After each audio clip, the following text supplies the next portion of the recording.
സാമ്പത്തിക സാക്ഷരതയുമായും സാമ്പത്തിക അച്ചടക്കത്തിൻ്റെയുമൊക്കെ വിവിധ എപ്പിസോഡുകളിലൂടെ നമ്മൾ കടന്നു പോവുകയായിരുന്നു. പുതിയൊരു എപ്പിസോഡിലേക്ക് ഏവർക്കും സ്വാഗതം. ഈ എപ്പിസോഡിൽ നമ്മൾ സാമ്പത്തിക സ്വാതന്ത്ര്യം എന്നതിനെക്കുറിച്ചാണ് കൂടുതൽ ചിന്തിക്കാൻ പോകുന്നത്. Financial freedom.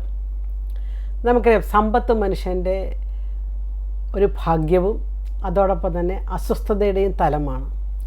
സാമ്പത്തികമായി പ്രശ്നങ്ങൾ ഉണ്ടാകുന്നത് മൂലം ജീവിതത്തിൽ നിന്ന് തന്നെ ഒളിച്ചോടുന്നവർ നമുക്ക് ചുറ്റും ഏറെയാവുകയാണ്.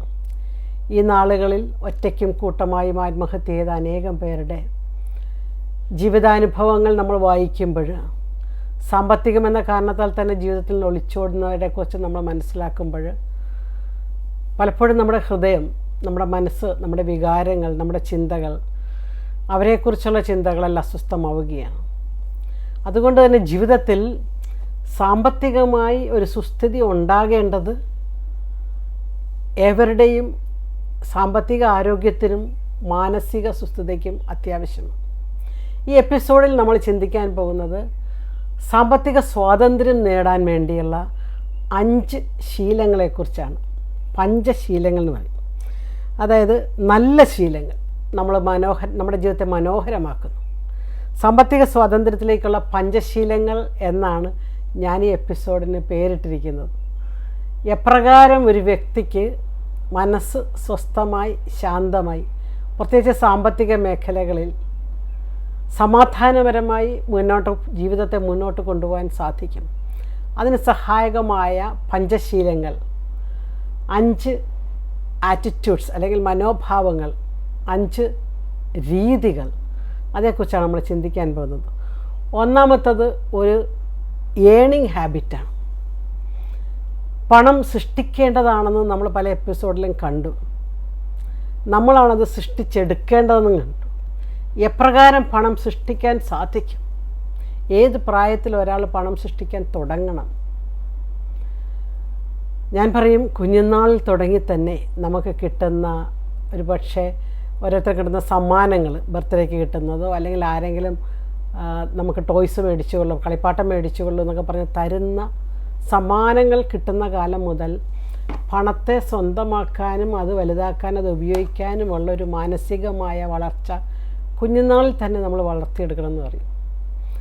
പണം വളരെ പ്രഷ്യസ് ആണെന്നും അതിനെ വളരെ ദിവ്യമായിട്ട് തന്നെ നമ്മളതിനെ കരുതണമെന്നും ഉപയോഗിക്കണമെന്നുള്ള പാഠം കുഞ്ഞുനാളിൽ തന്നെ നമ്മൾ സ്വായത്തമാക്കേണ്ടതാണ്.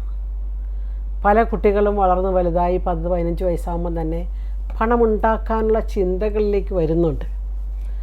ചിലപ്പോൾ ട്യൂഷൻ പഠിപ്പിച്ചാകാം, ഒരു ഓൺലൈൻ ക്ലാസ് എടുത്താകാം, അല്ലെങ്കിൽ ആർക്കെങ്കിലുമൊക്കെ തയ്ച്ചു കൊടുത്താകാം, ഒരു ട്രാവൽ ഗൈഡായിട്ടായിരിക്കാം. പല രീതിയിൽ ഒരു 15 വയസ്സിനും 20 വയസ്സിനും ഇടയ്ക്കുള്ള കുട്ടികൾ പണം സ്വന്തമാക്കുന്നത് ഞാൻ കണ്ടിട്ടുണ്ട്. അപ്പോൾ പണം നമുക്ക് ഏത് രീതിയിൽ സൃഷ്ടിച്ചെടുക്കാൻ സാധിക്കുമെന്നുള്ളതിന് നമ്മൾ മനസ്സിലാക്കേണ്ട ഒരു പ്രധാനപ്പെട്ട പദം ഒരു വ്യക്തിയുടെ മനുഷ്യ വിഭവ ശേഷിയുമായിട്ട് ബന്ധപ്പെട്ടായിരിക്കുന്നു. ദ ഹ്യൂമൻ റിസോഴ്സ് എന്ന് പറയും, HR എന്ന് അറിയപ്പെടുന്ന മനുഷ്യ വിഭവ ശേഷി. ചിലർക്ക് ബൗദ്ധികപരമായ കഴിവ് വളരെയധികമാണ്. പഠിക്കാൻ ചിലപ്പോൾ ചില ടെക്നിക്കലായിട്ടൊക്കെ പഠിക്കാനും ഉയരാനൊക്കെ അവർക്ക് സാധിക്കും. സയൻറ്റിസ്റ്റ് ആകാനും ഒക്കെ പല രീതിയിൽ ഒരു പക്ഷേ ബൗദ്ധിക രംഗത്ത് അവരെ തന്നെ വളർത്താനും ഉയർത്താനും അത് അവരുടെ ഒരു ജീവിതമാർഗമാക്കാനും സാധിക്കും. ചിലർക്ക് ആർട്ടിസ്റ്റിക് ആയിരിക്കും, കലാപരമായ കഴിവായിരിക്കും. ആടുവാനോ പാടുവാനോ പ്രസംഗിക്കുവാനോ അല്ലെങ്കിൽ ഒരു ഷോർട്ട് ഫിലിം നിർമ്മിക്കുവാനോ സിനിമ ഡയറക്റ്റ് ചെയ്യാനോ, അങ്ങനെ സിനിമയുടെ തന്നെ പല മേഖലകളുമായിട്ട് ബന്ധപ്പെട്ട അല്ലെങ്കിൽ കലാപരമായി എന്തുമായിക്കൊള്ളട്ടെ. ഇന്നത്തെ തലമുറയിൽ ഡിഗ്രിക്കൊക്കെ പഠിക്കുന്ന കുട്ടികളോടൊക്കെ ചിലപ്പോൾ വാട്ട് ഈസ് യുവർ അംബീഷൻ എന്നൊക്കെ ചോദിക്കുമ്പോഴൊക്കെ നല്ലൊരു ശതമാനം കുട്ടികളും പറയാറുണ്ട്, എനിക്കൊരു ഷോർട്ട് ഫിലിം മേക്കർ ആകണം. ഇന്നത്തെ ഒരു മീഡിയയുടെ ഒരു ഇൻഫ്ലുവൻസ് അപ്രകാരം ഉള്ളത് കൊണ്ടായിരിക്കാം ഈ തലമുറ ഇന്ന് കൂടുതലും മീഡിയ രംഗത്തേക്ക് കടന്നു വരണമെന്ന് ചിന്തിക്കുന്നവരുണ്ട്. ചിലരെ സംബന്ധിച്ചിടത്തോളം ബിസിനസ്സാണ് അവരുടെ വ്യക്തിത്വത്തിൻ്റെ മുഖമുദ്ര. ഇന്നലെ എന്നോടൊരു സ്ത്രീ പറയുകയായിരുന്നു, അവർക്കൊരു 42 വയസ്സുണ്ട്, 5 കുട്ടികളുണ്ട്.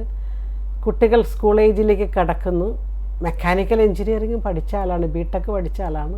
പക്ഷേ ആ മേഖലയിൽ വീണ്ടും തുടർന്ന് പഠിക്കാനോ ആ മേഖലയിൽ വളരാനോ ഞാൻ ആഗ്രഹിക്കുന്നില്ല. പക്ഷേ എന്തെങ്കിലും ബിസിനസ് ചെയ്യണമെന്നുണ്ട്. ഞാൻ ചോദിച്ചു, എന്തിനോടാണ് പാഷൻ ഉള്ളതെന്ന്. കുക്കിംഗ് എനിക്ക് ഭയങ്കര ഇഷ്ടമാണ് ടീച്ചറെ എന്നോട് പറയുന്നു. ഞാൻ പറഞ്ഞു, സിറ്റിയിൽ, എറണാകുളം പോലത്തെ സിറ്റിയിൽ അല്ലെങ്കിൽ നമ്മുടെ മെട്രോപൊളിറ്റൻ സിറ്റികളിൽ ചെയ്യാൻ പറ്റുന്ന കുക്കിങ്ങായിട്ട് ബന്ധപ്പെട്ട പുതിയൊരു മേഖല ഞാൻ പറഞ്ഞു തരാം. അതൊരു ബ്രേക്ക്ഫാസ്റ്റ് ഔട്ട്ലെറ്റാന്ന് പറഞ്ഞു. പ്രത്യേകിച്ച് IT മേഖലകളിലൊക്കെ ജോലി ചെയ്യുന്നവർ രാത്രി 12 മണി, 1 മണി, 2 മണി വരെ ജോലി ചെയ്ത് കിടന്നുറങ്ങുമ്പോൾ അവരെഴുന്നേൽക്കുന്നത് അതുപോലെ തന്നെ താമസിച്ചാണ്. 9 മണി 10 മണിയാകുമ്പോഴൊക്കെ എഴുന്നേറ്റ് വരുള്ളൂ. അവരുടെ വർക്ക് തുടങ്ങുന്നത് ചിലപ്പോൾ ഒരു 12 മണിക്കോ 2 മണിക്കൊക്കെയാണ്. അവരെ സംബന്ധിച്ചുള്ള എഴുന്നേറ്റ് കഴിയുമ്പോഴത്തേക്കും ഒരു ബ്രേക്ക്ഫാസ്റ്റ് ഓൺലൈനിലൂടെ ബുക്ക് ചെയ്ത് വീട്ടിൽ വരുത്താവുന്നൊരു സംവിധാനം, അത്രയും പാഷനേറ്റ് ലവ് ഫോർ കുക്കിംഗ് ഉണ്ടെങ്കിൽ you can think about it, A breakfast outlet. പല രീതിയിലുള്ള വിഭവങ്ങൾ പ്രഭാതത്തിൽ വീട്ടിലെത്തിക്കാനുള്ളൊരു സംവിധാനം ഉണ്ടാക്കുകയാണെങ്കിൽ that's A good business area that you can start with എന്ന് ഞാൻ പറഞ്ഞു. കാരണം അവർക്ക് പിന്നെയുള്ളതൊക്കെ അവർ തന്നെ ചിലപ്പോൾ കുക്ക് ചെയ്ത് ഉണ്ടാക്കിക്കോളും, ഉച്ചക്കത്തേക്കുള്ളതോ അല്ലെങ്കിൽ മറ്റു പലതോ ചെയ്തോളും. ഒരു പുതിയൊരു മേഖല ഞാൻ ആ ലേഡിയുടെ മുമ്പിൽ, ആ സ്ത്രീയുടെ മുമ്പിൽ അവതരിപ്പിക്കുകയായിരുന്നു. ആ സ്ത്രീ പറഞ്ഞത് കൊള്ളാമല്ലോ, നല്ല ചിന്തയാണല്ലോ. ബിസിനസ് ചെയ്യാൻ മനസ്സുണ്ടെങ്കിൽ ഏത് മേഖലയിലാണ് ചെയ്യുന്നത്? ബിസിനസ് ചെയ്യുന്നതിൻ്റെ ഒരു പല അഡ്വാൻറ്റേജ് എന്ന് പറയുന്നത് നമുക്ക് സന്തോഷം തരുന്നു, പണം തരുന്നു എന്നതിനേക്കാൾ ഏറെ നമുക്ക് ചില കുടുംബങ്ങൾക്ക് ജീവിതമാർഗം ഉണ്ടാക്കി കൊടുക്കാനും സാധിക്കും. ഏത് ഉൽപ്പന്നമാണ് ആൾക്കാർക്ക് ഡിമാൻഡുള്ളതെന്ന് കണ്ടു കഴിഞ്ഞാൽ അതുമായിട്ട് ബന്ധപ്പെട്ട് പ്രവർത്തിക്കാൻ പറ്റിയ 2-3 ആൾക്കാർക്ക് നമ്മൾ തൊഴിൽ കൊടുക്കുമ്പോൾ ആ കുടുംബങ്ങളെയും കൂടി നമ്മൾ സാമ്പത്തികമായി ഉയർത്തുകയാണ്. ചെറിയ രീതിയിൽ തുടങ്ങി വലുതാകുന്നതാണ് നല്ലത്. വലുതായിട്ട് തുടങ്ങിയിട്ട് പൊട്ടിപ്പോകുന്നതിനേക്കാളും നല്ലത് ചെറുതായിട്ട് തുടങ്ങി വലുതാകുന്നതാണ് എപ്പോഴും ബിസിനസ്സിൽ നല്ലത്. അപ്പോൾ ഞാൻ 3 മേഖലകളാണ് സാമ്പത്തികമായിട്ട് സമ്പാദിക്കാനായിട്ട് കാണിച്ചത്. 1 ബൗദ്ധിക മേഖല, 2 കലാപരമായ മേഖല, 3 ബിസിനസ് മേഖല. മനുഷ്യർക്ക് ആവശ്യമായ സാധനങ്ങൾ എന്താണെന്ന് കണ്ടെത്തി സംലഭ്യമാക്കുന്ന രീതിയിലുള്ള ഒരു ഏണിംഗ് കപ്പാസിറ്റിയിലേക്ക് വളരുക എന്നുള്ളതാണ്. ആരും തന്ന് ആരും ഇവിടെ നന്നാകാൻ പോകുന്നില്ല. കൊടുക്കുന്നവന് എന്നും കണക്കുണ്ടാകും, മേടിക്കുന്നവനേക്കാൾ ഏറെ. കൊടുക്കുന്നവൻ കൊടുത്തുകൊണ്ടേയിരിക്കും, മേടിക്കുന്നവൻ മേടിച്ചുകൊണ്ടേയിരിക്കും എന്നൊക്കെ പറയാറുണ്ട്. ഗൾഫുകാർ അല്ലെങ്കിൽ വിദേശത്ത് പോകുന്നവർ പറയുന്നതാണ്, ഓരോ വർഷം വരുമ്പോഴും ഞങ്ങൾ കൊടുക്കുന്നതിനെക്കുറിച്ചാണ് അവർ ചിന്തിക്കുന്നത്, ഞങ്ങളിൽ നിന്ന് വാങ്ങുന്നതിനെക്കുറിച്ചാണ് എല്ലാവരും ചിന്തിക്കുന്നത് എന്ന്. അപ്പം നമുക്ക് ആരും തന്ന് ആരിൽ നിന്നും സ്വീകരിച്ചല്ല ജീവിക്കേണ്ടത്. നമുക്കാവശ്യമായിട്ടുള്ള പണം നമ്മൾ സൃഷ്ടിക്കുക എന്നുള്ളത്. അങ്ങനെ സൃഷ്ടിക്കാൻ പറ്റിയ രീതിയിലുള്ള നമ്മുടെ ഹ്യൂമൻ റിസോഴ്സിനെ ഫുള്ളി ഉപയോഗിക്കുക എന്ന് പറഞ്ഞാൽ മാക്സിമം പൊട്ടൻഷ്യൽ. സാമ്പത്തിക ശാസ്ത്രത്തിൽ നമ്മൾ ഉപയോഗിക്കുന്നൊരു വാക്കുണ്ട്, potential GNP and actual GNP എന്ന് പറയും. പൊട്ടൻഷ്യൽ GNP എന്ന് പറഞ്ഞു കഴിഞ്ഞാൽ GNPയുടെ ഫുൾ ഫോം ഗ്രോസ് നാഷണൽ പ്രൊഡക്റ്റാണ്. ഒരു രാജ്യത്ത് ഒരു വർഷം ഉൽപ്പാദിപ്പിക്കപ്പെടുന്ന സാധനങ്ങളുടെ കണക്കാണത് GNP. അതിനൊരു പൊട്ടൻഷ്യാലിറ്റി, സാധ്യതകളുടെ ഒരു തലമുണ്ട്, എവിടെ എത്തിച്ചേരാൻ പറ്റുമെന്നുള്ളത്. ഒരു രാജ്യം, ഒരു സംവിധാനം അല്ലെങ്കിൽ ഒരു വ്യക്തി അതിന് ലഭ്യമായിട്ടുള്ള എല്ലാ വിഭവങ്ങളും മാക്സിമം ഉപയോഗിക്കുകയാണെങ്കിൽ എത്തിച്ചേരാവുന്ന തലത്തിൻ്റെ പേരാണ് പൊട്ടൻഷ്യൽ GNP എന്ന് പറയുന്നത്. ആക്ച്വൽ GNP എന്ന് പറയുന്നത് സാധ്യതകൾ മാക്സിമം ഉപയോഗിക്കാത്തത് മൂലം യഥാർത്ഥത്തിൽ സംഭവിക്കുന്നത്. ഇത് രണ്ടും തമ്മിലുള്ള അന്തരമാണ് പലപ്പോഴും വികസനത്തിൻ്റെ അളവുകോലായിട്ട് വരുന്നത്. അല്ലെങ്കിൽ ഒരു രാജ്യം അവികസിത രാജ്യമായിട്ട് വരുന്നത് potential GNP becomes less than actual GNP എന്ന് പറയും. യഥാർത്ഥത്തിൽ സംഭവിക്കുന്നത് പോരാ, ഇതിലും സാധ്യതകളുണ്ട്. സാധ്യതകളുടെ വളർച്ച, അതിനെയാണ് നമ്മൾ വികസനം എന്ന് പറയുന്നത്. ദ പൊട്ടൻഷ്യാലിറ്റീസ് മാക്സിമം ഉപയോഗിക്കുന്ന അവസ്ഥയാണ് നമ്മൾ വികസനം എന്ന് പറയുന്നത്. കേപ്പബിലിറ്റീസ്, സാധ്യത. അപ്പോൾ ഒരു വ്യക്തി ഏൺ ചെയ്യേണ്ടത് ആ വ്യക്തിയുടെ കേപ്പബിലിറ്റി എന്താണെന്ന് കണ്ടുകൊണ്ടാണ്. രണ്ടാമത്തെ ശീലം, നമ്മൾ പഞ്ചശീലങ്ങളാണ് ചിന്തിച്ചു കൊണ്ടിരിക്കുന്നത്. രണ്ടാമത്തെ ശീലം സേവിങ് ഹാബിറ്റാണ്, സമ്പാദ്യശീലം എന്ന് പറയും. പണം സ്വരൂപിച്ചു കഴിഞ്ഞാൽ ഉടൻ തന്നെ നമ്മൾ ചിന്തിക്കേണ്ടത്, ഞങ്ങൾ എക്കണോമിക്സിൽ പറയും പേ യുവർ സെൽഫ് ഫസ്റ്റ്. നമുക്ക് തന്നെ ആദ്യം പേ ചെയ്യുക എന്ന് പറയും. നമുക്ക് വേണ്ടി മാറ്റിവെക്കുന്ന തുക, അതിനെയാണ് സമ്പാദ്യമെന്ന് പറയുന്നത്. എത്രത്തോളം സമ്പാദിക്കണമെന്ന് പലരും എന്നോട് ചോദിക്കാറുണ്ട്. അത് പലരുടെയും ജീവിത സാഹചര്യങ്ങൾക്കനുസരിച്ച് വ്യത്യസ്തമാണ്. പക്ഷേ പൊതുവായിട്ട് നമ്മൾ പറയുകയാണെങ്കിൽ കിട്ടുന്ന വരുമാനത്തിൻ്റെ കുറഞ്ഞത് 20% നമ്മൾ സേവ് ചെയ്തിരിക്കണം. ഉദാഹരണത്തിന് ഒരു വ്യക്തിക്ക് 1000 രൂപ കിട്ടുകയാണെങ്കിൽ 200 രൂപ സമ്പാദ്യമാക്കി മാറ്റണം. പലപ്പോഴും ആദ്യം ചെയ്യേണ്ടത് അതാണെന്ന് മറന്നു പോകുന്നു. പക്ഷേ നമ്മൾ ചിലവാക്കി കഴിഞ്ഞിട്ട് മാറ്റിവെക്കാമെന്ന് വിചാരിച്ചു കഴിഞ്ഞാൽ ആർക്കും ഇവിടെ സാധിക്കത്തില്ല. കാരണം ഓരോ മനുഷ്യൻ്റെയും ചിലവുകൾ അനന്തമാണ്. ഹ്യൂമൻ വാണ്ട്സ് ആർ അൺലിമിറ്റഡ് എന്നാണ് പറയുന്നത്, അല്ലേ? അതിന് അതിരുകളില്ല. ആഗ്രഹങ്ങൾ, എല്ലാ ആഗ്രഹങ്ങളും നമുക്ക് സാധിക്കാൻ പറ്റത്തില്ല. പക്ഷേ ആവശ്യങ്ങൾ സാധിക്കണമല്ലോ. ആഗ്രഹവും ആവശ്യവും തമ്മിലുള്ള വേർതിരിവാണ് നമുക്ക് പ്രധാനപ്പെട്ട കാര്യം. അപ്പോൾ നമ്മൾ മനസ്സിലാക്കേണ്ട ഒരു തലം ഈ സേവിങ് ആണ്. എൻ്റെ ആവശ്യങ്ങളൊക്കെ കഴിഞ്ഞിട്ട് സേവ് ചെയ്യാമെന്ന് വിചാരിച്ചു കഴിഞ്ഞാൽ നമ്മൾ പറഞ്ഞ പോലെ ആർക്കും സാധിക്കത്തില്ല. അതുകൊണ്ട് തന്നെ കിട്ടുന്നതിൻ്റെ ഒരു വീതം മാറ്റി വയ്ക്കുക എന്നുള്ളതാണ്. ഇങ്ങനെ മാറ്റി വയ്ക്കുന്നത് എന്തിനാണെന്ന് ചോദിച്ചു കഴിഞ്ഞാൽ ഒരു എമർജൻസി ഫണ്ട് എന്ന് പറയുന്ന ഒരു കാര്യമാണ്. നമ്മളതേക്കുറിച്ച് വേറൊരു എപ്പിസോഡിൽ ചിന്തിച്ചതാണ് കേട്ടോ.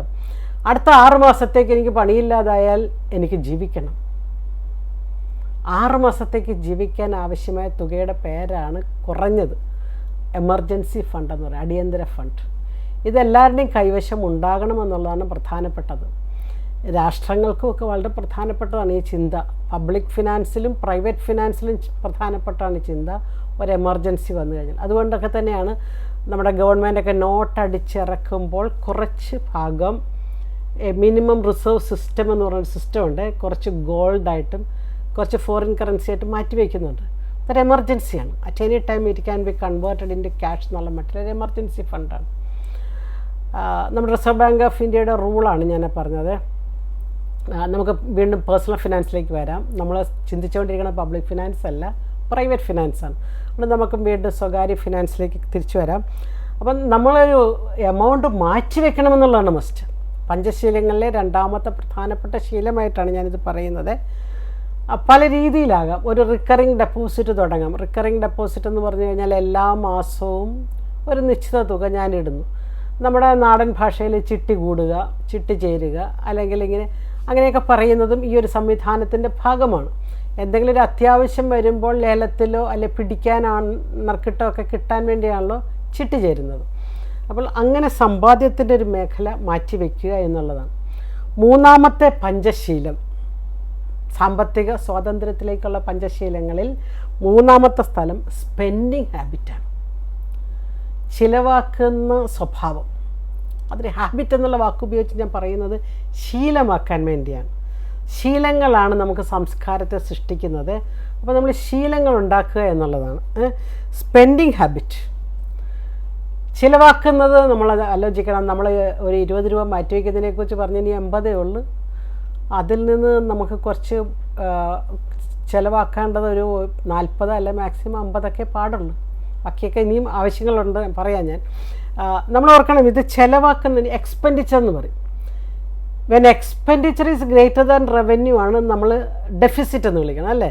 നമ്മൾ കമ്മി ബജറ്റ് എന്നൊക്കെ പറയുന്നത് ചെലവ് വരുമാനത്തെക്കാളും കൂടിയിരിക്കുമ്പോഴാണ്.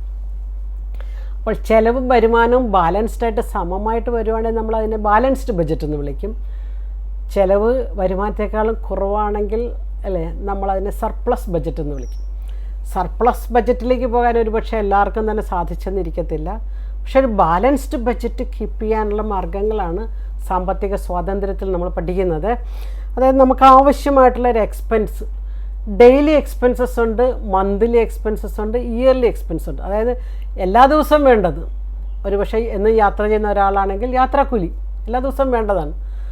സ്വന്തമായി വാഹനം ഉപയോഗിക്കുന്ന ആളാണെങ്കിൽ അതിനകത്ത് അടിക്കേണ്ട ഡീസലോ പെട്രോളോ ഗ്യാസോ എന്താണെന്ന് വെച്ചാൽ അതിൻ്റെ ചിലവ് ഡെയിലി വേണ്ടത്. ഒരു പക്ഷേ ഡെയിലി അടുക്കളയിലേക്ക് മേടിക്കുന്ന സാധനങ്ങൾ, ഭക്ഷണം കുക്ക് ചെയ്യാൻ വേണ്ടുന്ന സാധനങ്ങൾ, ഡെയിലി പാല് അല്ലെങ്കിൽ ബ്രെഡ്, ഇങ്ങനെയുള്ള ഡെയിലി എക്സ്പെൻസസ് ഉണ്ട്.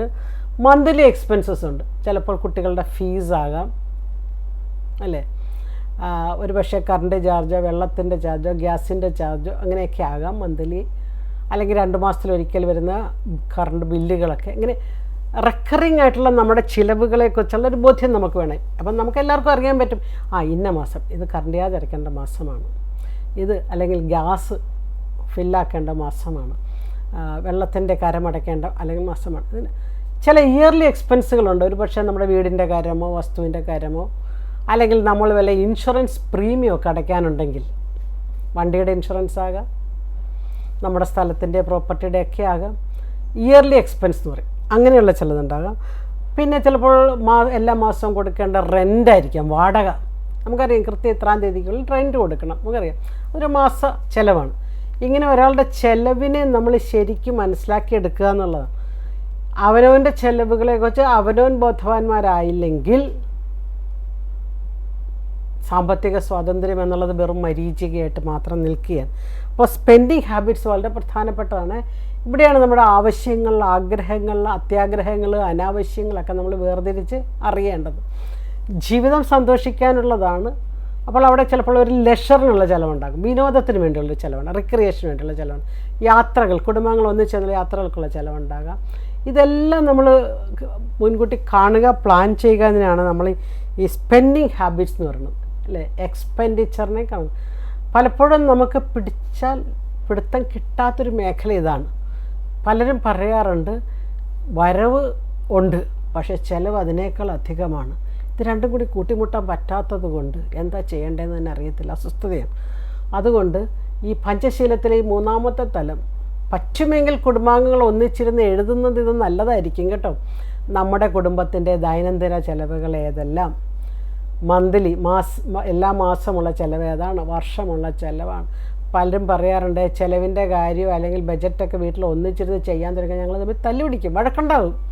അതുകൊണ്ട് ഇത് മിണ്ടത്തില്ല. പല ഭർത്താക്കന്മാരെയും ഞാൻ കണ്ടിട്ടുണ്ട് അവരുടെ ചിലവ് കാര്യങ്ങളും കുടുംബാംഗങ്ങളോടൊന്നും പറയാതെ.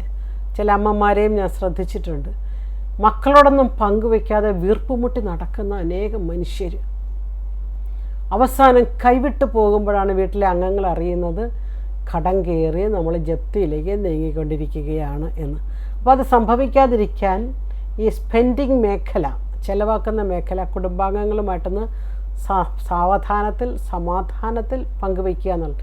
ഇത് മനസ്സിലാക്കി കഴിഞ്ഞാൽ വീട്ടിലെ കുഞ്ഞുങ്ങൾ അനാവശ്യമായ ചിലവുകളിലേക്ക് പോകത്തില്ല. പലപ്പോഴും ഡ്രഗ്സിൻ്റെയോ മയക്കുമരുന്നിൻ്റെയോ മറ്റ് പലതിൻ്റെയോ പുറകെ പോകുന്നത് വീട്ടിലെ ജീവിതത്തിൻ്റെ യഥാർത്ഥ അവസ്ഥ അവർ മനസ്സിലാക്കാത്തത് കൊണ്ടാണ്. മാത്രമല്ല സ്ഥായിയായ ബന്ധങ്ങൾ കുടുംബത്തിലില്ലാത്തത് കൊണ്ടുമാണ്. എൻ്റെ അച്ഛനും അമ്മയും അവരെനിക്ക് ഏറ്റവും പ്രിയപ്പെട്ടവരാണ്, അവരെനിക്ക് വേണ്ടിയാണ് ജീവിക്കുന്നത് എന്നൊക്കെയുള്ള ഒരു പാഠം കുഞ്ഞുങ്ങളിൽ കൊടുക്കാൻ മാതാപിതാക്കൾക്ക് സാധിക്കണമെന്നുള്ളതാണ്. 4-ാമത്തെ പഞ്ചശീലം ബോറോയിങ് ഹാബിറ്റ്സാണ്. കടം വാങ്ങിക്കുന്നത്. ഞാൻ പറയും സ്മാർട്ട് ബോറോയിങ് എന്നുള്ള വാക്കാണ് ഞാൻ സാധാരണ ഉപയോഗിക്കുന്നത്. കടം മേടിക്കുന്നതിനകത്തൊരു സ്മാർട്ട്നെസ് ഉണ്ട് എന്ന് പറഞ്ഞ അർത്ഥം ഇന്ന് എക്കോണമി ക്രെഡിറ്റ് എക്കോണമിയാണ്.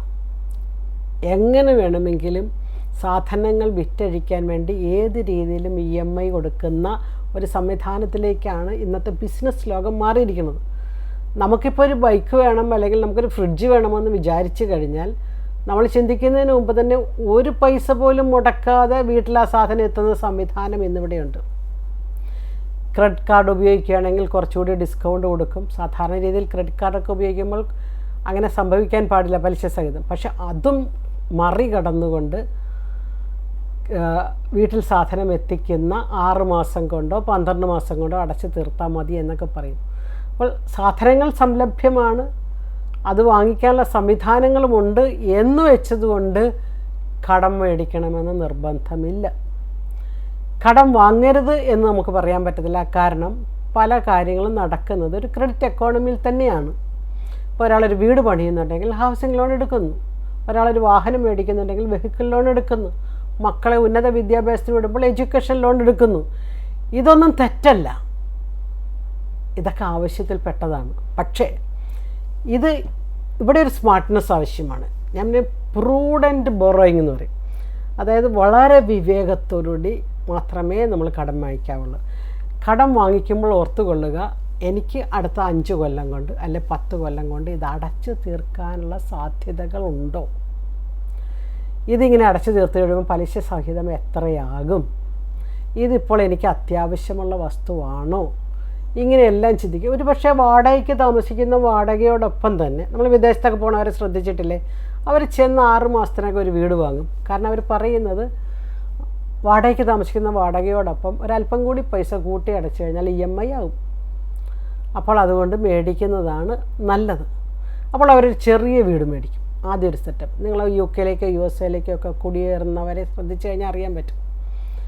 ഒരു 3 കൊല്ലം കഴിയുമ്പോൾ അവരത് വിറ്റിട്ട് അടുത്ത ഇച്ചിരി കൂടി മെച്ചപ്പെട്ട ഒരു വീട് മേടിക്കും. അപ്പോഴത്തേക്ക് ഇവരുടെ ശമ്പളം വർദ്ധിക്കുന്നത് കൊണ്ട് പുതിയ വീടിന് പറ്റിയ ലോൺ അടയ്ക്കാൻ പറ്റിയ സംവിധാനത്തിലേക്ക് അവർ മാറുന്നു. മാത്രമല്ല ചിലപ്പോൾ അവർ പഴയ വീട് വിൽക്കും, ഇല്ലെങ്കിൽ പഴയ വീട് വാടകയ്ക്ക് കൊടുക്കും. കടം കിട്ടാൻ വളരെ എളുപ്പമാണ്. രാവിലെ പേപ്പേഴ്സൊക്കെ ശരിയാക്കി ബാങ്കിൽ കൊണ്ടുവന്നാൽ വൈകുന്നേരം ലോൺ പാസ്സാകുന്ന സംവിധാനമാണ് അവിടെ ഉള്ളത്.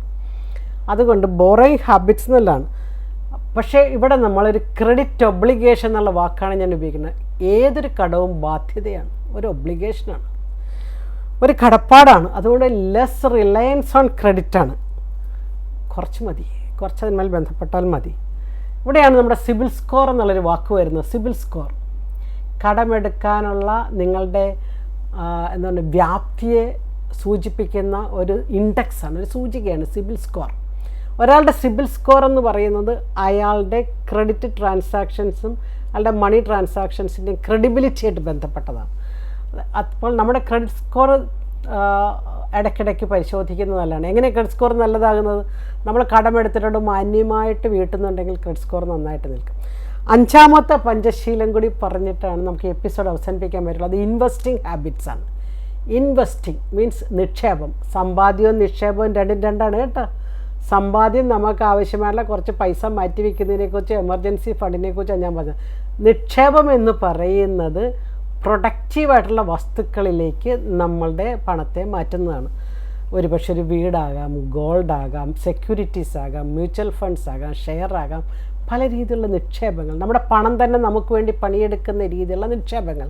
എങ്ങനെയാണ് പണം നമുക്ക് വേണ്ടി പണിയെടുക്കുന്നതെന്ന് ചോദിച്ചു കഴിഞ്ഞാൽ, ഒരു വീട് മേടിച്ച് 5 കൊല്ലം കഴിഞ്ഞാൽ വീട് വിൽക്കുമ്പോൾ അതിന് മാർജിനൽ പ്രോഫിറ്റ് വരുമ്പോൾ ആ കാശ് നമുക്ക് വേണ്ടി പണിയെടുത്തുകൂടെ. അതുപോലെ തന്നെയാണ് ഓഹരികളിലോ ഷെയർ മാർക്കറ്റിലോ ഒക്കെ. പക്ഷേ ബുദ്ധിപൂർവ്വം വിവേകപൂർവ്വം ഇൻവെസ്റ്റ് ചെയ്യാൻ അറിയാവുന്നവരെ ഈ മേഖലകളിലേക്ക് കടന്നു ചെല്ലാൻ പാടുള്ളൂ എന്ന് ഞാൻ പറയുന്നു. Money will work four.